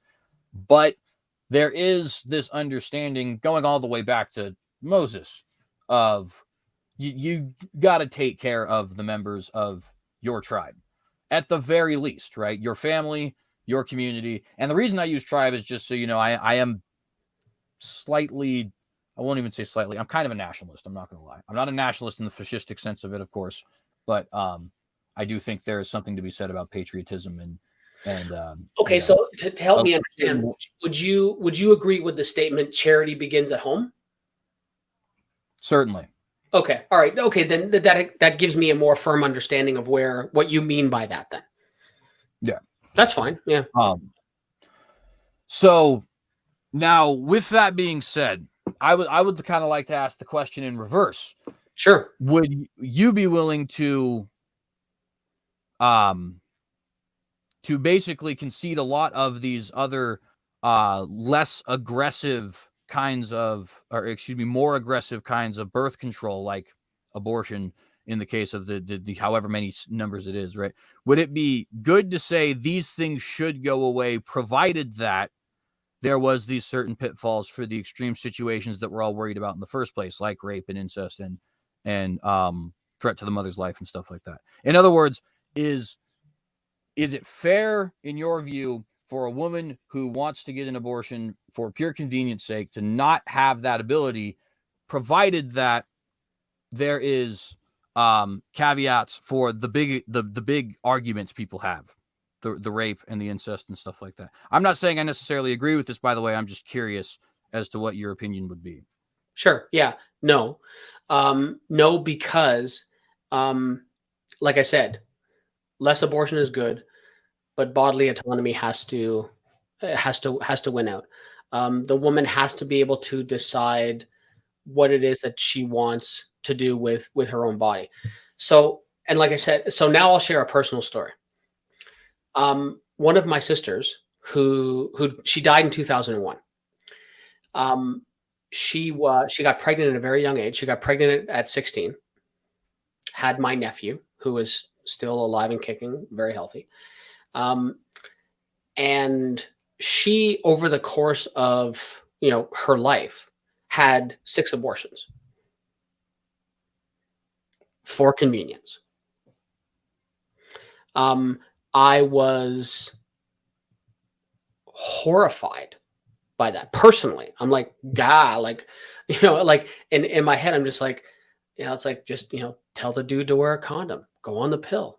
What's, you know, um, now I understand that there are reasons why a woman can't go on the pill. There are some women for whom the pill is not a healthy alternative. I get that. But I think that's also a pretty small percentage too. But I mean, at minimum, tell the guy to work out, like, just at minimum, put a hat on it. Right. But no. And it was just like, I just couldn't believe it. I was just like, I don't agree with that, but I was personally mortified by that, but, by learning that. But at the end of the day, I have to say that, that a woman has to be able to do with her body, as she sees fit. We have that fundamental disagreement. Consent to sex is not consent to pregnancy. And we've talked about several examples of, how that wouldn't be the case, whether it be the forced thing that you conceded, or whether it be the, the example of the couple meeting in a hotel room that I talked about. And we're not going to come to an agreement on this. We will just continue to butt heads. But for me, at the root of it, it has to be bodily autonomy. And I'm curious as to how you reconcile your conservative stance versus some of the more kind of hardcore conservative stance, because there are ways you say, like, I accept that some social welfare programs would be good, different state levels versus federal, so on and so forth, versus kind of these other seemingly rank and file, and for lack of a better term, fire and brimstone conservatives are like, nope, we're going to take that right away. You can't have abortions. But these are the same people who will say, you can't mandate a vaccination. My body, my choice. And the people who don't see the irony in that, it cripples my brain. And so I'm curious as to how you reconcile the differences between those types of things. For me, at the root of it, it has to come down to bodily autonomy. And then as almost an overriding factor, I'm a guy. I don't get a say. I certainly don't get a say in what a woman does with her body, let alone everybody's. Now, you mentioned very early on this, no uterus, no say. I do think there are instances where you have to have a much more nuanced discussion. For example, if let's say you were with, let's say you weren't married and you were just a single dude, and you were with a girlfriend, and things were on the rocks a little bit. You had some sex, and she got pregnant, and then the relationship ended, and she decided that she wanted to have an abortion because she didn't want that child anymore. I think you would have grounds. I'm not sure where it would go, because I'm not a lawyer, and I certainly don't understand the legal system in America much at all. But I think there should be a conversation where you get to assume parental responsibility for that child, but the woman still has to consent to the act of carrying that child. And that's where I think it's that mixture of, as science advances, and we can maybe remove, put an artificial womb and stuff like that. But for right now, for where we are now, it stops at bodily autonomy. And sorry, I didn't mean to overwhelm you with different stuff there. No, you're totally fine. So the first thing is I would say about the bodily autonomy, for me, the reason it's fundamentally life rather than bodily autonomy is because, and this is, by the way, why me and other conservatives see the vaccine differently than abortion, whereas on the flip side, you guys don't. It actually, I think, is fundamentally in this particular issue. For me, bodily autonomy has, kind of like you were saying, that there's the stopping point of, my waving my arms right to wave my arm stops at your nose or at the tip of your nose, right? I think that is not just something that the majority of conservatives agree with, but something that's basically foundational for why most people are conservative across the board, whether that's your hardcore monarchists, your Burkean conservatives, your constitutionalists, you know what I mean, libertarians, all that. I agree with that statement. The right for me to swing my arms ends. I agree with that statement that it ends at the tip of your nose too. Right, but what the difference in this particular where the difference in this particular instance lies is how foundational that particular sentiment ends up being. And what I mean by that is, since it can be conceded that it's alive, human, and innocent, and even to an extent the separate as well, right? It's ontologically its own being. So now from the conservative perspective, you're talking the tip of the nose now, right? It's, in fact, there's a principle known as the non-aggression principle. It's not something that I would adhere to 100% of the time because there are pitfalls, but simplistically speaking, the non-aggression principle, I think, is something that's generally true, which is you have the right to do whatever you wish as long as you do not victimize another person directly. Emphasis on directly because there are certain things that you can do which victimize somebody indirectly that you really shouldn't be held accountable for, right? For example, if you bought a house and we were just talking about this earlier, right? You bought a house and it raised the real estate market, right? Whether or not you have the right to actually do that, or rent controls or any of that, that's a question in and of itself. But what we would all agree on is that the guy who bought the house and caused everything to go up shouldn't be legally punished, right? His indirect victimization, in other words, doesn't lead to it. So the non-aggression principle again just states that for you have a right to do whatever it is that you wish so long as you're not directly victimizing another person. And in this instance, that would mean that abortion is not a right because it is directly victimizing another person.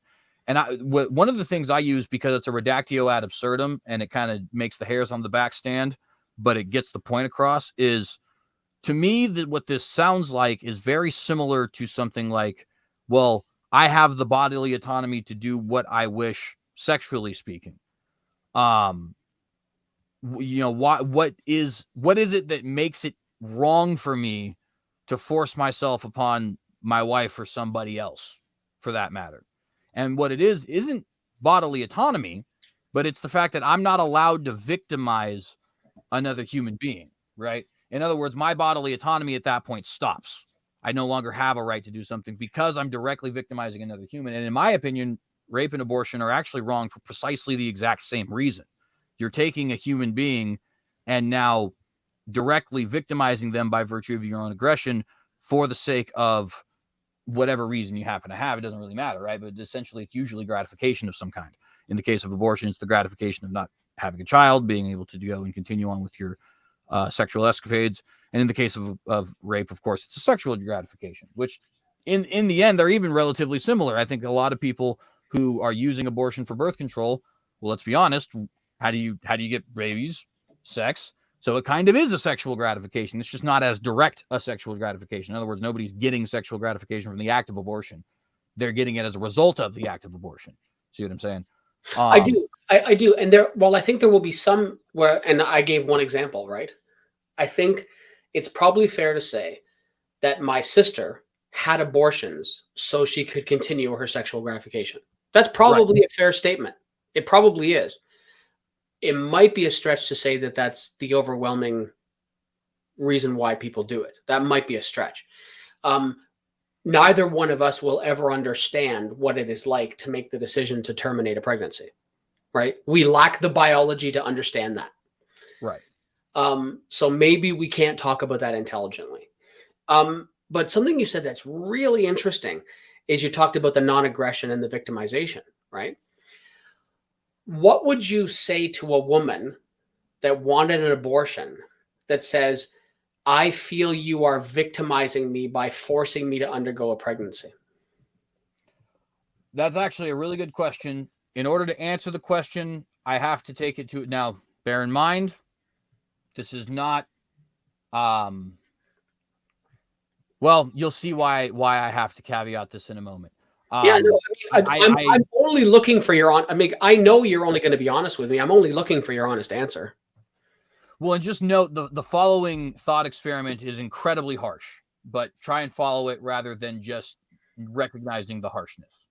I'll do my best. It's true that there is a certain sect of the population, for example, look at MAMBLA, Man-Boy Love Association, right?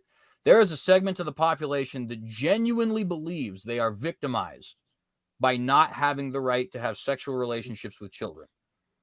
Very small, but they exist. It is their genuine belief. This is my right. Children are capable of consent. Blah, blah, blah, yada, yada. You are creating a victim out of me. And they'll even go as far as to say you're victimizing my sexual orientation and compare it to persecution of homosexuals in the past. And obviously, I don't agree with homosexuality, but I obviously don't agree with persecuting people either, right? So I think that comparison is nonsensical, right? But the reason that I now bring this up in the case of the woman is because I think there's a similar thing going on there, right? To an extent, you are victimizing somebody when you withhold them from committing a crime, in the sense that you are stopping them from doing something that they are emotionally attached to in whatever way, right? However, that is necessary, right? Because of that aforementioned non-aggression principle, because it logically follows, what do you do to somebody who violates your non-aggression principle, right? A lot of people would say it's contradictory to use aggression against them, but what other choice do you have? And by aggression, I don't mean necessarily anything violent. I'm just simply saying, like, for example, forcing somebody not to be able to do something, right? I mean, any law is enforced by aggression when you ultimately come down to it, right? That's the whole point of laws. Even if it's a fine, that's a form of, if you take it, far enough steps back, that's a form of aggression. The state is going to force you to pay that fine, right? I think we agree there. It's interesting though, because you said a couple of interesting things there. You said, punishing a crime, right? But that kind of presupposes that the abortion is a crime, which you could substantiate from a worldview perspective, but not a societal perspective. That would have to be implemented. And you also were talking about, the NAMBLA people who think, that they should have the right to, to have sex with whomever they want. But we agreed earlier, we both agreed that rights are basically bestowed by civilizations, right? And that wouldn't be a right that we bestowed on people, right? Because that would be victimization, right? Because we both agree, we talked about this before, that sex has to involve, enthusiastic consent, right? And although we didn't touch on this before, I am very confident that you would agree with me that a minor, right? And when I mean minor, I guess I don't have enough information about this whole NAMBLA thing. How old are the children we're talking about? Because I just don't know. Well, the age of consent in roughly 25 of the 50 states is 16. So right off the bat, you have to be talking younger than the age of 16. Right. Not every state in America has that age of consent. The lowest age of consent that I know of is California's, which is 14 with a 10-year differential. And they would even go younger than that. So at a bare minimum, we're talking 13-year-olds. I see that as borderline insane. Yeah, California is borderline insane in a lot of ways, to be honest with you. I see that and I'm, about as far left leaning as you could possibly be. And I see that as insane. It'll seem anecdotal, but I know how mature I was at 16. I was basically an idiot. I know how mature my daughter was at 16. She was basically an idiot. And I'm saying these things just because, you lack the life experience. You lack, those types of things. There's reasons why legally, you can't enter into contracts when you're that age because generally people understand that you don't have the life experiences and the maturity to enter these types of things. So if that's what we're talking about from the NAMBLA perspective, then I would say that, that we would be restricting the rights of those individuals, rightly so, not giving them the ability to have intercourse with these younger kids, because we would accept the fact that those younger kids would be victimized because they don't yet have the capacity for enthusiastic consent that we agreed on earlier was a prerequisite for engaging in sex in the first place. See, and that's the reason I use that particular example is because while I'm confident it's not going to make you immediately, you're not going to like, oh, no, CJ's position is right now, right? That's not what I'm expecting. But that is verbatim how I feel about abortion, right? Right. Almost with the exception of the consent thing, obviously, because you have to obviously change that. You're not giving consent to be aborted or anything like that. It's a different issue in that particular sense. Agreed. But in the sense of, from my perspective, I know it's alive. I know it's a human. I know it hasn't committed any crime, and I know it's ontologically a separate being. And so any abortion, whether justified or unjustified, victimizes that ontologically separate and innocent human. So now the question has to be, is it justified to do that? And just like with the NAMBLA situation, I don't think it is, right? I think we're in a situation where I can't see the only reasons I can even think of to take human life that are justified are, and if you disagree with this, that's fine. I do believe in the death penalty for particularly heinous crimes, murder, rape, pedophilia, kidnapping, and I think you could add egregious torture on that. Like if you caught a serial killer who had been torturing somebody for 30 days, but he hadn't killed them yet, I think I'd be comfortable with executing that person personally. Those are strictly penal, by the way. I just want to point out, I have a view that those things deserve that kind of punishment, not necessarily that it impacts society in a positive way. So that seems to me like justified killing. Defending your own life seems to me like it's justified killing, but there's a caveat there. For example, if I'm starving and you're starving and there's one piece of bread and I hit you over the head for it, when the state actually comes to to find me and find your body and all that kind of stuff, it's quite likely in both of our countries, I would imagine, but at least in mine, that I could still go to jail for that. Maybe for a significantly shorter period of time than if I had just murdered for no reason, right? But even given the circumstance of I was starving, he was starving, there was one piece of bread, somebody had to go. I don't know what would happen legally in that instance. I'm ignorant of how the law would what would adjudicate something like that. Yeah, I just don't know. And just to briefly finish it, right? So it's like, execution of immensely heinous criminals, not all criminals. In fact, not, there's people who say like repeat criminals or drug dealers or stuff. That's absurd. You don't kill somebody for that, right? But particularly heinous crimes, preservation of one's life in a self-defense sense, and then I could not look a soldier in the face and call him a murderer. I simply just can't do that. I think that there is way too many extenuating circumstances to consider a soldier unjustified in killing another soldier. As anti-war as I would like to imagine myself to be, I feel like anti-war can just be ignorant sometimes if you take it too far. And I'm you know what I mean? So you have those three situations. I can't even think of another one. And I even extend that to give you a little bit of my own personal feelings on life. I even extend that to animals. Like when somebody takes a BB gun and shoots a squirrel for fun. I think there's a problem with that. If you're hungry and you're going to eat the squirrel, that's different. But as far as just taking the squirrel, killing the squirrel because you want to have fun, to me, there's something very ethically the matter with that. You know what I mean? Yeah, life is precious. I appreciate the fact that you said that, like when you were talking about the death penalty, I appreciate it, and not that it's an admission. That sounds harsher than I mean it to. But I appreciate that you said that you view it as strictly penal. Like this is simply just punishment, right? Because we know that the death penalty does not discourage crime. Like we know that right thoroughly. Like that is just, if people think the death penalty stops people from killing people, they don't know what they're talking about. So it's been very well proven at this point. Yeah.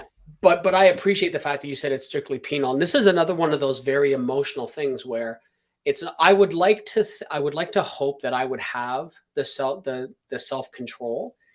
But again, it's a hyper emotional thing, right? Like somebody murders someone who, close to me. Yeah, I think I might have lost you a little bit, or maybe everybody else lost me. I'm not sure. But if you guys can hear me Give me a thumbs up in the live chat. It looks like the Could be my live thing in the internet, corner is still but clicking. I'm getting a freeze up on Micheal. Micheal, if you can hear me, just I guess hang on for one moment. I can hear you totally fine. I'm not sure if chat can hear me. Okay, I can hear you now, and I think I'm being told in the live chat that at least they heard somebody. Oh, okay. Would you mind repeating what you had said, though? I apologize. No, I appreciate the fact that that you said that it's strictly penal, and then in talking about the death penalty, I'd like to hope that I would have the self control. Like if someone murdered my wife, right? I would hope that I would have the self control, because my first instinct is I'm gonna kill you, right? That's my lizard brain, right? My animalistic instinct coming in, but I would hope that I would have the self control to not do that. I don't know. Until faced with that situation, I'm not sure any of us can talk intelligently about what we may or may not do. But yeah, and so I think we have more. We have some points of agreement. For me, it falls down to bodily autonomy, and it's. I don't want to overly simplify it, but to me that is where it falls down to, and where you are. Not saying you to vilify you in any way, are okay with saying, no, I'm okay with it, placing these limitations on people's rights. I say, no, we can't do that. I think that's as close to agreement as we're going to come. And now the whole title, is it ethical? Well, you would say no, and I would say yes, right? Shock of all shocks, we disagree. But it's but anyway, and in any case, I certainly appreciate the conversation.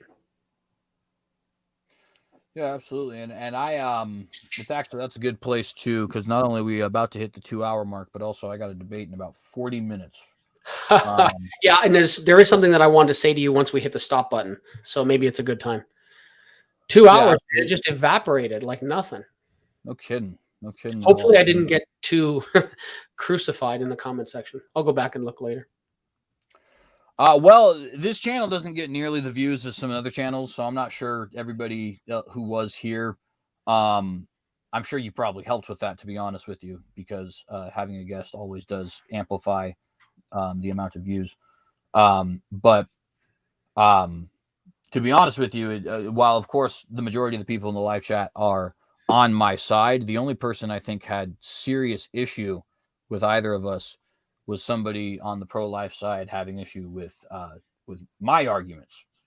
And I don't know if it's issues with the arguments per se as much as it is. You have to understand, and I'm sure that this is something where there's something you could say in response, but this is a weird thing to discuss from a pro-life perspective, only because, and I mean this with the utmost respect, yeah, in my perspective, there is not much, if anything at all, that separates this issue from issues of like eugenics and what happened to the Jewish people in the Holocaust and stuff like that. Because that's fundamentally what I think is going on, right? I think human beings who have not committed crimes are being killed, right? And so because of that, it's bizarre to have these kinds of conversations, if I'm just being honest, because it's almost as if like I have to step out of that and not operate as if that's what I believe in order to even have the discussion. You know what I mean? Yeah, I understand. Again, we're not going to come to a point of agreement on that, but I certainly understand. I've never had a problem with your passion for your beliefs. I respect them. We just don't agree, which is fine. Right. But again, to everybody watching this, notice how CJ and I remain perfectly civil with one another.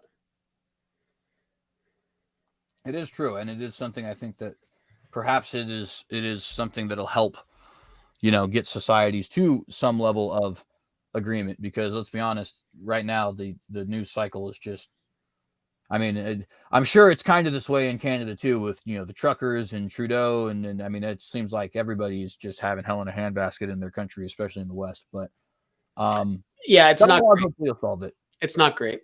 Anyway, I'll let you wrap up. Yeah, absolutely, and I appreciate you coming on here to talk about this with me. For those of you guys who are in the live chat, I do see some additional people: Dan Strait, Kelvin Cuello. I think I already said someone for Nicholas. Kevin's Biblical Discussions was here. Sant Powell. Anybody else who was here, thank you very much for being here. I appreciate you guys tremendously. I didn't mean to click on that. You're fine. Anyways, though, if you guys liked this video, please remember to like and share this video. Please consider subscribing to the channel if you are interested in the content that we have here. Hit that bell to get notified every time we go live. Episodes of The Watchdog go live on Tuesdays and Thursdays. This was not, strictly speaking, an episode of The Watchdog. It's more of a special since we have a guest, and so that's why we're on a Wednesday rather than a Tuesday or a Thursday, rather. Oh, it was more my prima donna schedule. Come on. Well, to be fair, though, it didn't have to be setting the schedule, right? So that was kind of the cool thing. I'm just messing with you, man. If you guys did appreciate, though, please do like, share, subscribe, hit that bell to get notified of those.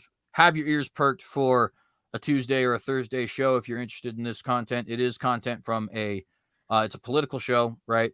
Coming specifically from a conservative American's perspective, an evangelical fundamentalist Christian, and somebody who would self-describe as a traditionalist conservative. So if that's something you're interested in, definitely do consider liking here. You can follow me on a whole bunch of different social media at the Synagogue. Anywhere there, I'll be found. I have different handles on basically every single one. I just like to have fun with that kind of thing. But the actual, different display names, but the actual handle will always be the Synagogue, so you can find me there. I am on Gab. I am on Parler. I am on Minds. I encourage you guys to use alternative social media. By the way, for all of the liberals who really don't have faith in what Elon Musk is going to do with Twitter, Gab and Parler's for you too. Anyways, but I'm not interested in having a right-wing Twitter. I'm interested in having a free speech Twitter. So that's what Gab and Parler are meant to be. I am also on Twitter and Facebook, by the way, so you guys can find me there as well. Also, we had a guest. Micheal, the Canadian Atheist, has a podcast called the Canadian Atheist Podcast, which you guys can check out. He does also have, do you mind if I guess I should have asked this. Sure, whatever. Yeah. So he also has his Twitter account, the Canadian Atheist. I don't believe you do have a YouTube channel, right? No, I don't do YouTube, but I was very flattered. I hadn't checked numbers in a long time, but the Canadian Atheist is now in the top 10% of podcast downloads on Apple. Nice. I was very shocked and humbled to see that. I got a celebrity on my channel. I'm just kidding. But no, I appreciate that. And by the way, on that note, feel free to copy and paste this. I will rebrand this and put it out as an episode. Yeah. For sure. Appreciate all you guys. Last thing I want to say, if you do like this content and if you want to see more of it, I aim on making podcasting, doing academia, debates, apologetics, all that other kind of stuff my full-time job. If you would like to see that happen, if you think I have earned that, you can support me monthly on the Patreon. I don't have tiers. You can give as much or as little as you like. You can also give a one-time donation via the PayPal. Again, no tiers. You can give as much or as little as you like. Links to those are floating around in the live chat. I appreciate you guys tremendously because it is only on your backs that I am ever going to make this a career. Literally, that's just unfortunately how it works. My only ask is to give with trepidation. There is a overabundance of podcasts of people giving their opinions, of people thinking they're experts on thus and such. And the only way to make sure high quality content is actually being put out there is, number one, I got to put it out. And number two, you guys got to enjoy it. So don't give if the high quality content isn't here. Do give if it is. I appreciate you tremendously. And with that, my friends, I want to remind you to be watchdogs. And I want to ask you guys a question. In the face of Armageddon, are you going to compromise?